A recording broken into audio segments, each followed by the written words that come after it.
بسم اللہ الرحمن الرحیم۔ السلام علیکم۔ سیرت النبی صلی اللہ علیہ وآلہ وسلم۔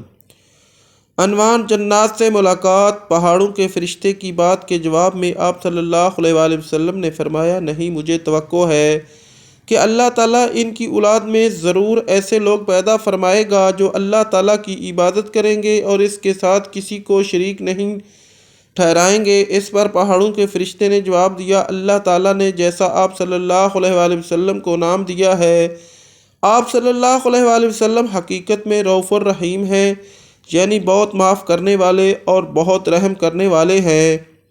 طائف کے اس سفر سے واپسی پر 9 جنوں کا آپ صلی اللہ علیہ وآلہ وسلم کے پاس سے گزر ہوا۔ وہ نسبین کے رہنے والے تھے، یہ شام کے ایک شہر کا نام ہے۔ آپ صلی اللہ علیہ وآلہ وسلم اس وقت نماز پڑھ رہے تھے۔ جنات نے آپ صلی اللہ علیہ وآلہ وسلم کی قرات سنی تو اسی وقت مسلمان ہو گئے۔ پہلے وہ یہودی تھے۔ طائف سے واپسی پر آپ صلی اللہ علیہ وآلہ وسلم مکہ میں داخل ہوئے تو حرم میں آئے اور بیت اللہ کا طواف فرمایا، اس کے بعد گھر تشریف لے گئے۔ ادھر 9 جن جب اپنی قوم میں گئے تو انہوں نے باقی جنوں کو آپ صلی اللہ علیہ وآلہ وسلم کے بارے میں بتایا، چنانچہ وہ سب کے سب مکہ پہنچے۔ انہوں نے حجون کے مقام پر قیام کیا اور ایک جن کو آپ صلی اللہ علیہ وآلہ وسلم کی خدمت میں بھیجا۔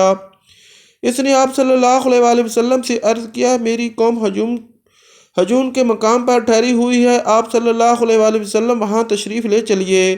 آپ صلی اللہ علیہ وآلہ وسلم نے اس سے وعدہ فرمایا کہ آپ صلی اللہ علیہ وسلم رات میں کسی وقت حجون آئیں گے۔ حجون مکہ کے ایک قبرستان کا نام تھا۔ رات کے وقت آپ صلی اللہ علیہ وآلہ وسلم وہاں پہنچے۔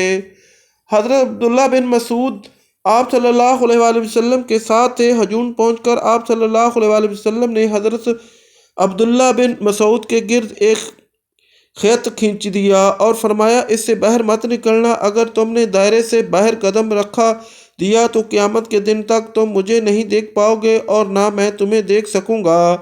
ایک روایت کے مطابق آپ صلی اللہ علیہ وآلہ وسلم نے ان سے فرمایا، میرے آنے تک تم اس جگہ رہو، تمہیں کسی چیز سے ڈر نہیں لگے گا، نہ کسی چیز کو دیکھ کر ہول محسوس ہوگا۔ اس کے بعد آپ صلی اللہ علیہ وآلہ وسلم کچھ فاصلے پر جا کر بیٹھ گئے۔ اچانک آپ صلی اللہ علیہ وآلہ وسلم کے پاس بالکل سیاہ فام لوگ آئے، یہ کافی تعداد میں تھے اور آپ صلی اللہ علیہ وآلہ وسلم پر ہجوم کر کے ٹوٹے پڑ رہے تھے، یعنی قرآن پاک سننے کی خواہش میں ایک دوسرے پر گر رہے تھے۔ اس موقع پر حضرت عبداللہ بن مسعود نے چاہا کہ آگے بڑھ کر ان لوگوں کو آپ صلی اللہ علیہ وآلہ وسلم کے پاس سے ہٹا دے، لیکن پھر انہیں آپ صلی اللہ علیہ وآلہ وسلم کا ارشاد یاد آ گیا اور وہ اپنی جگہ سے نہ ہلے۔ ادھر جنات نے آپ صلی اللہ علیہ وآلہ وسلم سے کہا، اے اللہ کے رسول، ہم جس جگہ کے رہنے والے ہیں، یعنی جہاں ہمیں جانا ہے، وہ جگہ دور ہے، اس لیے ہمارے اور ہمارے سواریوں کے لیے سامان سفر کا اہتمام فرما دیجئے۔ جواب میں آپ صلی اللہ علیہ وسلم نے ارشاد فرمایا، ہر وہ ہڈی جس پر اللہ کا نام لیا گیا ہو، جب تمہارے ہاتھوں میں پہنچے گی تو پہلے سے زیادہ پر گوشت ہو جائے گا، اور یہ لد اور گوبر تمہارے جانوروں کا چارہ ہے۔ اس طرح جنات آپ صلی اللہ علیہ وآلہ وسلم پر ایمان لائے۔ مسجد حرام سے مسجد اقصیٰ تک۔ طائف کے سفر کے بعد معراج کا واقعہ پیش آیا، جو حضور نبی کریم صلی اللہ علیہ وآلہ وسلم پر اللہ تعالیٰ کا خاص انعام اور نبوت کا بہت بڑا معجزہ ہے۔ یہ واقعہ اس طرح ہوا کہ حضور صلی اللہ علیہ وآلہ وسلم مکہ معظمہ میں حضرت ام ہانی رضی اللہ تعالی عنہا کے گھر رات کے قیام فرما رہے تھے۔ اللہ تعالیٰ نے حضرت جبرائیل علیہ السلام اور حضرت میکائیل علیہ السلام کو آپ کے پاس بھیجا اور آپ کو مسجد حرام لے گئے، پھر وہاں سے براق پر سوار کر کے مسجد اقصیٰ لے گئے، جہاں تمام انبیاء علیہ السلام نے آپ کی ابتدا میں نماز ادا کی۔ اس کے بعد آپ کو ساتوں آسمانوں کی سیر کرائی گئی اور آپ اللہ تعالیٰ سے ہم کلام ہوئے۔ اس سفر کی کچھ اہم تفصیلات یہ ہیں۔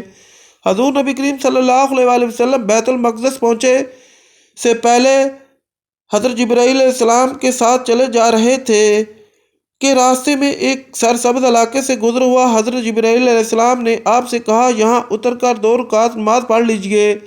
آپ نے براق سے اتر کر 2 رکعتیں ادا کی۔ جبرائیل علیہ السلام نے پوچھا، آپ کو معلوم ہے کہ یہ کون سا مقام ہے؟ آپ نے فرمایا، نہیں۔ تب جبرائیل علیہ السلام نے کہا، یہ آپ نے طیبہ یعنی مدینہ منورہ میں نماز پڑھی ہے اور یہیں آپ کی ہجرت گاہ ہے، یعنی مکہ سے ہجرت کر کے آپ یہیں آئیں گے۔ اس کے بعد براق پھر روانہ ہوا، اس کا ہر قدم جہاں تک نظر جاتی تھی وہاں پڑتا تھا۔ ایک اور مقام پر حضرت جبرائیل علیہ السلام نے کہا، آپ یہاں اتر کر نماز پڑھیے۔ آپ نے وہاں بھی 2 رکعت نماز ادا کی۔ انہوں نے بتایا، آپ نے مدین میں نماز پڑھی ہے۔ اس بستی کا نام مدین حضرت ابراہیم علیہ السلام کے بیٹے مدین کے نام پر رکھا گیا تھا۔ انہوں نے اس مقام پر قیام کیا تھا، اس کے بعد وہاں آبادی ہو گئی تھی۔ حضرت شعیب علیہ السلام اس بستی میں مبعوث ہوئے تھے۔ اس کے بعد پھر آپ اسی براق پر سوار ہوئے۔ ایک مقام پر حضرت جبرائیل علیہ السلام نے آپ سے کہا، آپ یہاں اتر کر نماز پڑھیے، آپ یہاں اتر کر نماز پڑھیے۔ آپ 2 رکعت نماز ادا کی۔ جبرائیل علیہ السلام نے بتایا، یہ بیت الحمم ہے۔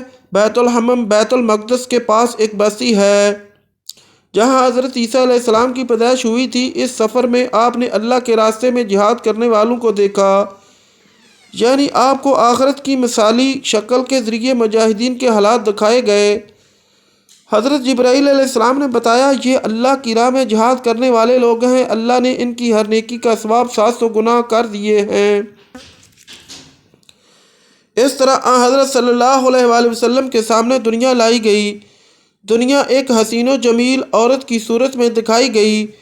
اس عورت نے آپ سے کہا، اے محمد صلی اللہ علیہ وآلہ وسلم، میری طرف دیکھیے، میں آپ سے کچھ کہنا چاہتی ہوں۔ آپ نے اس کی طرف کوئی توجہ نہیں دی اور جبرائیل علیہ السلام سے پوچھا، یہ کون ہے؟ انہوں نے بتایا، یہ دنیا ہے۔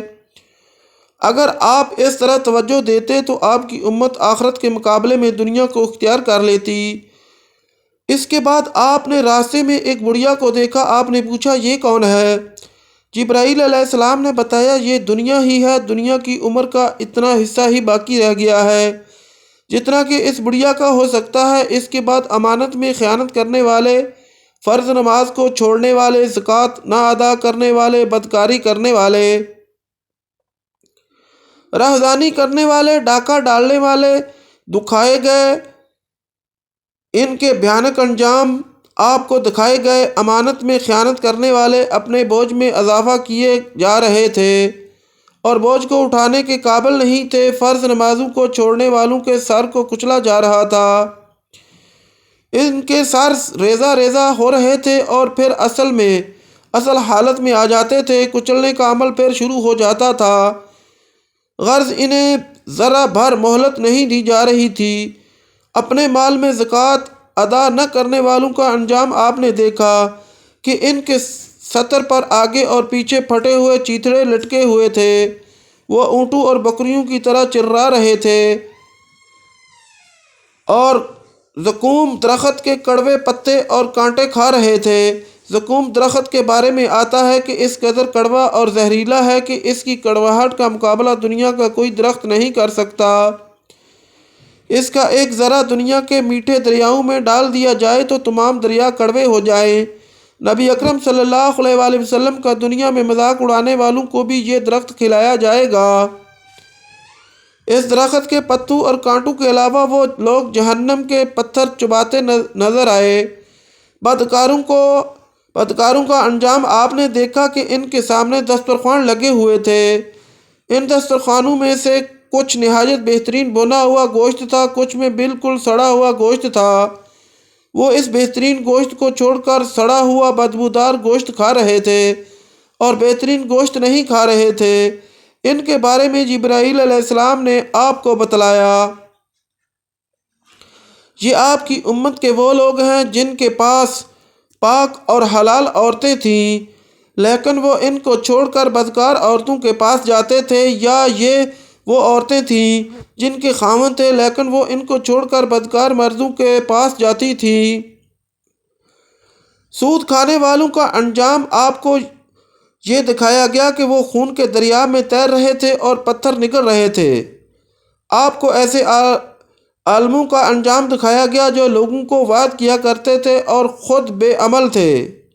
ان کی زبانیں اور ہونٹ لوہے کی کینچیوں سے کاٹے جا رہے تھے اور جیسے ہی کٹ جاتے تھے فوراً پیدا ہو جاتے تھے۔ اور پھر اس طرح کاٹے جانے کا عمل شروع ہو جاتا تھا، یعنی انہیں ایک لمحے کی بھی مہلت نہیں مل رہی تھی۔ چغل خوروں کے ناخن تانبے کے تھے اور وہ ان سے اپنے چہرے اور سینے نوچ رہے تھے۔ مسجد اقصیٰ میں انبیاء علیہ السلام کی نماز میں امامت فرمانے کے بعد حضور اکرم صلی اللہ علیہ وآلہ وسلم کو ساتوں آسمانوں کی سیر کرائی گئی۔ جلیل القدر انبیاء علیہ السلام سے ملاقات کرائی گئی، پھر آپ صلی اللہ علیہ وآلہ وسلم کو جنت کا حال دکھایا گیا۔ آپ کا گزر جنت کی ایک وادی سے ہوا، اس سے نہایت بھینی بھینی خوشبو آ رہی تھی اور مشک سے زیادہ خوشبودار ٹھنڈی ہوا آ رہی تھی، اور ایک بہترین آواز سنائی دے رہی تھی۔ وہ آواز کہہ رہی تھی، میرے عشرے قدے میں ریشمی موتی، سونا چاندی، مونگے شہد، دودھ اور شراب کے جام و کٹورے بہت زیادہ ہو گئے ہیں۔ اس پر اللہ تعالیٰ فرما رہے ہیں، ہر وہ مومن مرد اور عورت تجھ میں داخل ہوگا جو مجھ پر اور میرے رسولوں پر ایمان رکھتا ہو۔ میرے ساتھ کسی کو شریک نہ ٹھہرانا ہوگا، نہ مجھ سے بڑھ کر یا میرے برابر کسی کو ماننا ہوگا۔ سن لے، جس کے دل میں میرا ڈر ہے، اس کا دل میرے خوف کی وجہ سے محفوظ رہتا ہے۔ جو مجھ سے مانگتا ہے میں اسے محروم نہیں رکھوں گا۔ جو مجھے قرض دیتا ہے، یعنی نیک عمل کرتا ہے اور میری راہ میں خرچ کرتا ہے، میں اسے بدلہ دوں گا۔ جو مجھ پر توکل اور بھروسہ کرتا ہے، اس کی جمع پونجی کو اس کی ضرورت کے لیے پورا کرتا رہوں گا۔ میں ہی سچا معبود ہوں، میرے علاوہ کوئی عبادت کے لائق نہیں۔ میرا وعدہ سچا ہے، غلط نہیں ہوتا۔ مومن کی نجات یقینی ہے اور اللہ تعالیٰ ہی برکت دینے والا ہے اور سب سے بہترین خلق یعنی پیدا کرنے والا۔ یہ سن کر میں نے کہا، بس اے میرے پروردگار، میں خوش اور مطمئن ہوں۔ ناظرین، اگر ہماری ویڈیو اچھی لگے تو ہمارے چینل کو سبسکرائب کریں، شیئر کریں، لائک کریں اور اللہ تعالیٰ کے کسی ایک نام کے ساتھ کمنٹ ضرور کریں۔ شکریہ۔